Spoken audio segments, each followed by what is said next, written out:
নমস্কার বন্ধুরা, বন্দনা রান্নাঘরে আপনাদেরকে স্বাগত জানাই।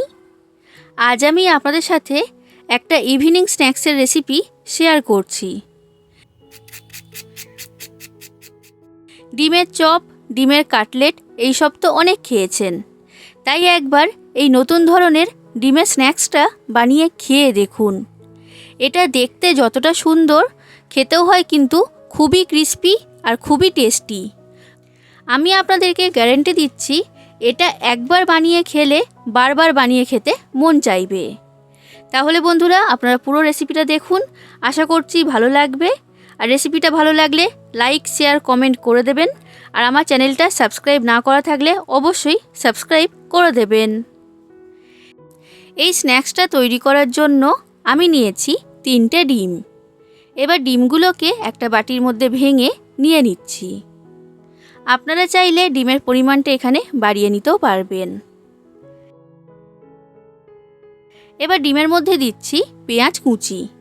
একটা বড় সাইজের পেঁয়াজকে ছোট ছোট টুকরো করে কেটে আমি এখানে দিয়েছি। এরপর দিচ্ছি 4টে কাঁচা লঙ্কা কুচি। আপনারা যতটা ঝাল খেতে পছন্দ করেন সেই অনুযায়ী দিয়ে দেবেন।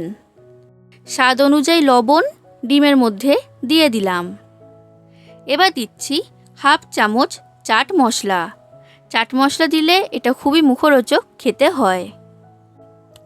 এবার সব কিছুকে ভালো করে ডিমের সাথে ফেটিয়ে নিচ্ছি। আর একটু সময় নিয়ে ফেটাবেন, তাহলে দেখবেন প্রত্যেকটা উপকরণ ডিমের সাথে ভালোভাবে মিশে যাবে। দেখুন বন্ধুরা, এই ডিমের মিশ্রণটা আমার তৈরি করা হয়ে গেল। এবার গ্যাসের মধ্যে একটা ফ্রাই প্যান গরম হতে বসিয়ে দিয়েছি। এবার ফ্রাই প্যানের মধ্যে দিয়ে দিচ্ছি পরিমাণ মতো সাদা তেল বা রিফাইন্ড অয়েল। তেলটাকে খুব ভালো করে গরম করে নিয়েছি আর ফ্রাই প্যানের চারিদিকে লাগিয়ে নিয়েছি। এবার তৈরি করে রাখা ডিমের মিশ্রণ ফ্রাই প্যানের মধ্যে ঢেলে দিলাম। আর ডিমটাকে এইভাবে সমান করে ফ্রাই প্যানের চারিদিকে চাড়িয়ে নিয়েছি। এবার ডিমটাকে ভেজে অমলেট তৈরি করব। গ্যাসের ফ্লেমটা লো থেকে মিডিয়াম ফ্লেমে রেখে অমলেটটা ভেজে নিচ্ছি। আর একটু লাল করেই ভাজতে হবে, তাহলে অমলেটটা শক্ত হবে। খুব বেশি হালকা করে ভাজলে অমলেটটা নরম হবে, তখন কিন্তু ডিমের স্ন্যাক্সটা তৈরি করার সময় অসুবিধা হবে। দেখুন বন্ধুরা, ডিমের অমলেটটা এখন একটা সাইড ভাজা হয়ে গেছে। এবার এটাকে আমি উল্টিয়ে দিচ্ছি। এবার এই দিকটাকেও আমি ভেজে নেব লো থেকে মিডিয়াম ফ্লেমে রেখে।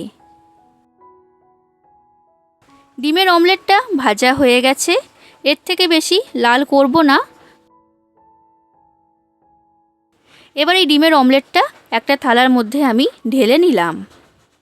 অমলেটটা এখন খুবই গরম রয়েছে, একটু ঠান্ডা হয়ে যাক, তারপর আমি আপনাদেরকে দেখাবো। দেখুন বন্ধুরা, ডিমের অমলেটটা এখন ঠান্ডা হয়ে গেছে। এবার একটা ছুরির সাহায্যে ডিমের অমলেটটাকে চৌকো পিস করে কেটে নিচ্ছি।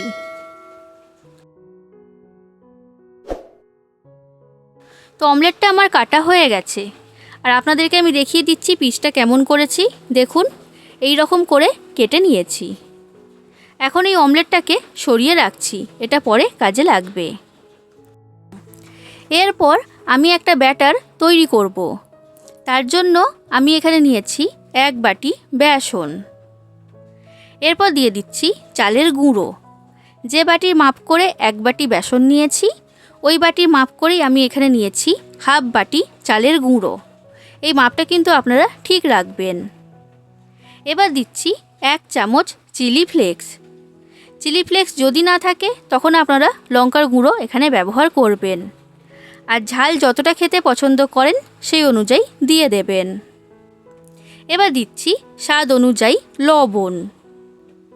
কিছুটা পরিমাণ ধনেপাতা কুচি এর মধ্যে দিয়ে দিলাম।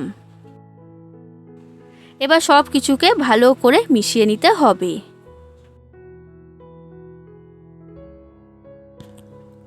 এবার অল্প অল্প করে জল দিয়ে ব্যাটারটাকে তৈরি করে নেব। আর ব্যাটারটা এখানে খুব বেশি পাতলা হবে না, আবার খুব বেশি ঘনও হবে না। একটু সময় নিয়ে ভালো করে ব্যাটারটাকে ফেটিয়ে নিতে হবে। ব্যাটার যত ভালো করে ফেটানো হবে, এই ডিমের স্ন্যাক্সটা ততটাই ক্রিস্পি তৈরি হবে। বন্ধুরা, এই রেসিপিটার আমি নাম দিয়েছি ডিমের পকোড়া। তো এই ডিমের পকোড়া কিন্তু দুর্দান্ত স্বাদের খেতে হয়। আপনারা বাড়িতে অবশ্যই একবার তৈরি করবেন, না বানিয়ে খেলে কিন্তু আপনারা বুঝতেই পারবেন না। আর রেসিপিটা ভালো লাগলে লাইক করে দেবেন, শেয়ার করে দেবেন, কমেন্ট করে জানাবেন কেমন লেগেছে রেসিপিটা। আর আমার চ্যানেলটা যদি এখনও পর্যন্ত সাবস্ক্রাইব না করে থাকেন তাহলে অবশ্যই আমার চ্যানেলটা সাবস্ক্রাইব করে দেবেন। দেখুন বন্ধুরা, এই ব্যাটারটাকে ভালো করে ফেটিয়ে নিয়েছি আর ব্যাটারটা এখন আমার তৈরি হয়ে গেছে। এবার এই ব্যাটারের মধ্যে দিয়ে দিচ্ছি সামান্য পরিমাণ হলুদের গুঁড়ো। হলুদের গুঁড়ো দেওয়ার কারণে রঙটা খুবই সুন্দর হবে। আর এরপর দিয়ে দিচ্ছি 2 চামচ সাদা তেল বা রিফাইন্ড অয়েল। তেল দেওয়ার কারণে ডিমের পকোড়াগুলো খুবই মুচমুচে তৈরি হবে আর অনেকক্ষণ পর্যন্ত মুচমুচেই থাকবে, নরম হয়ে যাবে না। এবার তেল আর হলুদটাকে ভালো করে ব্যাটারের সাথে মিশিয়ে নিচ্ছি। ভালো করে সব কিছুকে মিশিয়ে নিয়েছি। এই ব্যাটারটা এখন আমার তৈরি হয়ে গেল। এরপর দেখুন বন্ধুরা, গ্যাসের মধ্যে একটা কড়াতে সাদা তেল বা রিফাইন্ড অয়েল গরম হতে বসিয়ে দিয়েছি। তেলটা এখন গরম হয়ে গেছে। গ্যাসের ফ্লেমটা কমিয়ে লো ফ্লেমে করে দিলাম। এবার এই ব্যাটারের মধ্যে দিয়ে দিচ্ছি ডিমের অমলেট। এবার এই ডিমের অমলেটের গায়ে ভালো করে ব্যাটারটাকে লাগিয়ে নিতে হবে, কোনো দিকে ফাঁকা থাকলে কিন্তু হবে না। এবার ব্যাটারের মধ্যে থেকে ডিমের অমলেটটাকে তুলে আমি গরম তেলের মধ্যে দিয়ে দিলাম। যে কটা তেলের মধ্যে ধরবে সে কটাই দিতে হবে, একসাথে অনেক বেশি দিলে কিন্তু ভাজতে অসুবিধা হবে। এবার লো থেকে মিডিয়াম ফ্লেমে রেখে এইগুলোকে উল্টে পাল্টে দুটো সাইড ভালো করে ভেজে নিচ্ছি। হাই ফ্লেমে রেখে ভাজলে বাইরে থেকে রং চলে আসবে, ভেতরে কাঁচা থাকবে, তাই লো থেকে মিডিয়াম ফ্লেমে রেখে ভেজে নিতে হবে।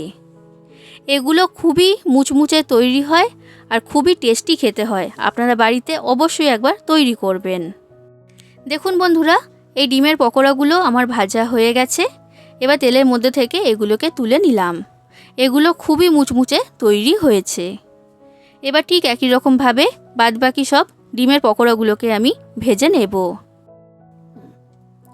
এই ডিমের পকোড়াগুলো আমি টমেটো সসের সাথে পরিবেশন করছি, খেতে কিন্তু দারুণ লাগে।